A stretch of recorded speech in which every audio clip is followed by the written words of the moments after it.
कौन है मोहित पांडे, जिन्हें 3000 पंडितों की कठिन परीक्षा में मिला अव्वल दर्जा? क्या ये 22 वर्षीय युवा पंडित संभाल पाएंगे अयोध्या राम मंदिर के मुख्य पुजारी की भूमिका? दोस्तों, अयोध्या में राम जन्मभूमि मंदिर के उद्घाटन की तैयारी जोरों शोरों से चल रही है। एक तरफ जहां श्री राम नगरी अयोध्या को दुल्हन की तरह सजाया गया है, वहीं दूसरी तरफ पिछले 1 साल से राम जन्मभूमि मंदिर के पुजारी पद की भर्ती प्रक्रिया चल रही है, जिसमें करीब 3000 पंडित अयोध्या के राम मंदिर में पुजारी पद को हासिल करने की कठिन परीक्षा और इंटरव्यू दे चुके हैं। इसी बीच चर्चा में रहे उत्तर प्रदेश के गाजियाबाद जिले के रहने वाले 22 वर्षीय मोहित पांडे का अयोध्या राम मंदिर में मुख्य पुजारी के रूप में चयन कर लिया गया है। कौन है मोहित पांडे, जो बनेंगे आचार्य सत्येंद्र दास के उत्तराधिकारी?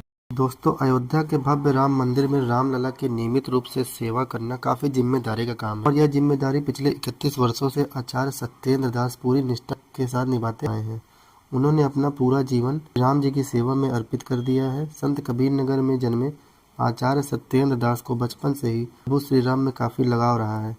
सन 1958 में वे हमेशा के लिए अयोध्या आ गए। इसके बाद 90 के दशक में जब राम मंदिर और बाबरी मस्जिद को लेकर विवाद चल रहा था, तभी साल 1992 में आचार्य सत्येंद्र दास को राम जन्मभूमि मंदिर में मुख्य पुजारी के रूप में नियुक्त किया गया था। तब से वे अब तक आचार्य जी अपने कर्तव्य को पूरी निष्ठा के साथ निभाते आए हैं और नए राम मंदिर में भी शुरुआत में आचार्य सत्येंद्र दास ही प्रधान पुजारी के रूप में श्री राम की सेवा करेंगे। परंतु अब आचार्य जी की उम्र 85 वर्ष के लगभग हो चली है, जिसकी वजह से उन्होंने उत्तर प्रदेश सरकार से मंदिर के मुख्य पुजारी के रूप में अपना उत्तराधिकारी चुनने की बात रखी है, ताकि वह नए पुजारी को पूजा अर्चना तथा सभी नियम प्रणाली सिखा सकें। इसलिए सन 2023 के मध्य में उत्तर प्रदेश सरकार ने राम मंदिर के पुजारी की भूमिका के लिए कड़ी नियुक्ति प्रक्रिया की शुरुआत किया है, जिसमें भाग लेने वाले 3000 पंडितों में से 22 वर्षीय मोहित पांडे का प्रमुख पुजारी के रूप में चयन हुआ है। लेकिन कठिन नियुक्ति प्रक्रिया कैसे हुई, आइए जानते हैं। दोस्तों, श्री राम मंदिर ट्रस्ट ने अक्टूबर के महीने में राम मंदिर के पुजारी बनने के लिए आवेदन मांगे थे। इसमें बताई गई शर्तें थी कि आवेदक की उम्र 20 वर्ष से 30 वर्ष के बीच होनी चाहिए,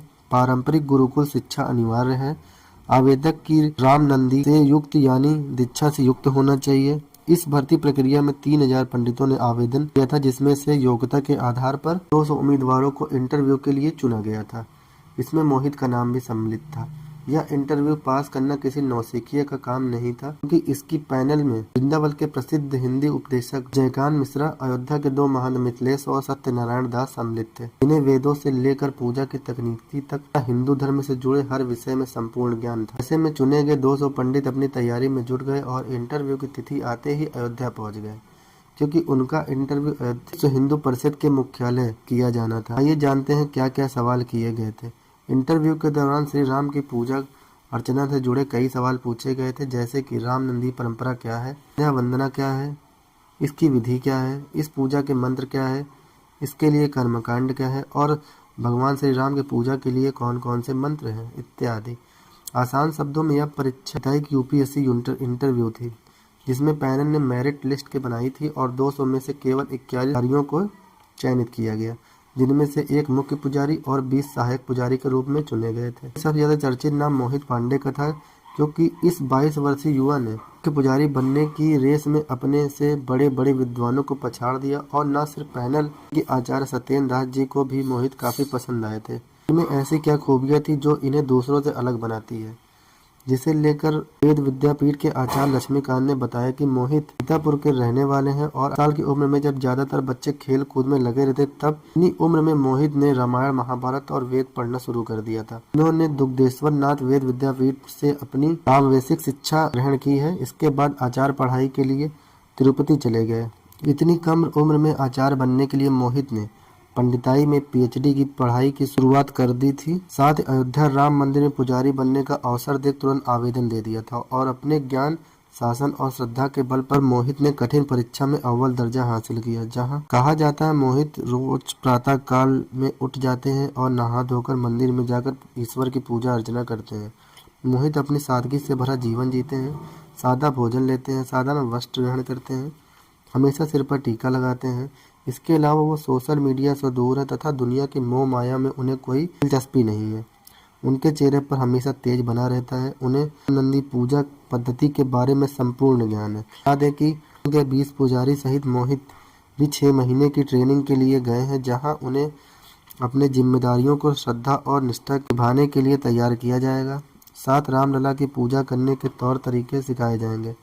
वापिस आकर सभी पुजारी आचार्य सत्येंद्र दास की निगरानी में मंदिर में पूजा अर्चना करना आरंभ करेंगे और अगर यह अपनी इस ट्रेनिंग में पास होते हैं तभी इन्हें पुजारी के पद के रूप में नियुक्त कर इनकी जिम्मेदारियां इन्हें सौंपी जाएगी। हालांकि कुछ लोग ही मोहित को मुख्य पुजारी मान लिया है। इसी बीच राम ट्रस्ट के सदस्य चौपाल ने फेसबुक पोस्ट के जरिए इन खबरों को गलत बताया है और कहा है कि कृपया भ्रमित खबरों पर ध्यान न दें तथा एक इंटरव्यू में उन्होंने कहा कि राम मंदिर के पुजारी सत्येंद्र दास ही हैं और कोई नया पुरोहित नहीं गया है। हालांकि 21 लोगों का चयन किया गया है लेकिन उन्हें अभी 6 महीने की ट्रेनिंग दी जानी है। इसके बाद योग्यता के आधार पर निर्णय लिया जाएगा। आगे उन्होंने कहा कि यह सत्य है कि सत्येंद्र दास बुजुर्ग हैं लेकिन अभी भी वह मुख्य पुजारी का दायित्व निभा रहे हैं और अधिकारी के रूप में किसी का नाम तय नहीं हुआ, यानी मोहित पांडे ने भले ही परीक्षा पास कर ली पर वह मंदिर के मुख्य पुजारी बनेंगे या नहीं ये आने वाला वक्त ही बताएगा। फिलहाल 22 जनवरी 2024 के दिन राम जन्मभूमि मंदिर के गर्भगृह में श्री राम की प्राण प्रतिष्ठा की जाएगी। इस जिम्मेदारी सौभाग्य आचार्य सत्येंद्र दास को प्राप्त हुआ है, जिसके बाद राम नंदी से श्री राम की पूजा आराधना की जाएगी और 24 जनवरी 2024 के दिन इस मंदिर का उद्घाटन किया जाएगा। हनुमान चालीसा की तरह श्री राम प्रभु की स्तुति के लिए नई किताब पेश की जाएगी जिसकी रचना हो चुकी है और इसे अंतिम रूप देने का कार्य चल रहा है।